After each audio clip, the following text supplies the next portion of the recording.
วัดพนูអូនមកលេងវត្តអីគេវត្តភ្នៅអូខេហើយតោះឥឡូវដើរលេងអស់គ្នាចាឥឡូវពួកគាត់នឹងកំពុងតែដើរទស្សនាហើយនេះដំបូងឡើយខ្ញុំសួរដែរថានាំគ្នាទៅជីសัตว์លេងសិនអីអត់ទេម្នាក់ឆ្លើយថានាំគ្នាចង់ទៅមើលប្រេតឥឡូវហ្នឹងគាត់កំពុងតែនាំគ្នាដើរសំដៅទៅកន្លែងមើលប្រេតដែរហើយបងប្អូនចាំទស្សនាមើលវីដេអូកន្លែងហ្នឹងណា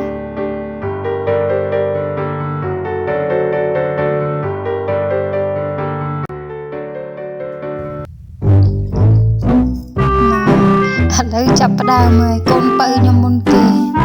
គាត់ដើរមកដល់កន្លែងហ្នឹងលេងហ៊ានចូលហើយដល់ពេលអូនឈីវិញស្តុបនៅនឹងឯងអត់ហ៊ានដើរទៅមុខទៀតទេចាំអូនជួនទៅមកដល់គ្នាផ្អើលគ្នាព្រោះមុខមាត់សិតតែស្អាតពេកមានយមបាយយមរាជយមទូតអីមានទាំងអស់នេះ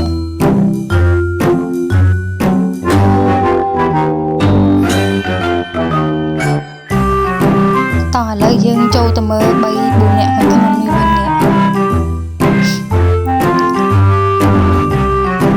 ណាគេខ្លះ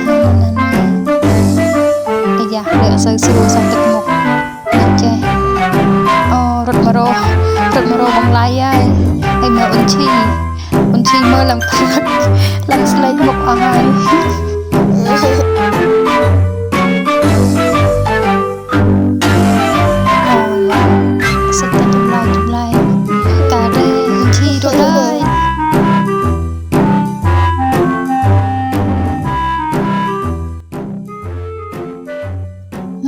គេអង្គុយឲ្យបាត់ភ័យបន្តិចសិនអាងបន្តដំណើរទៅមុខទៀត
Kevin Raster on the mix.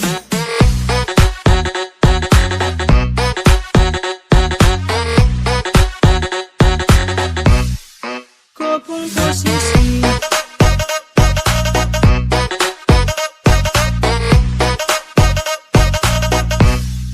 Kopung posisi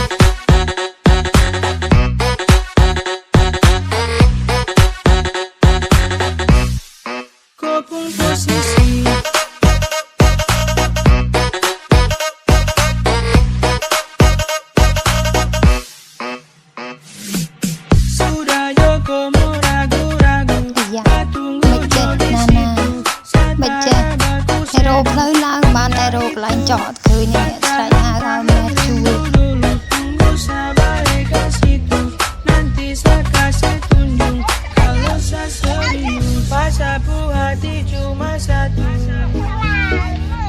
banyak goyang diam di situ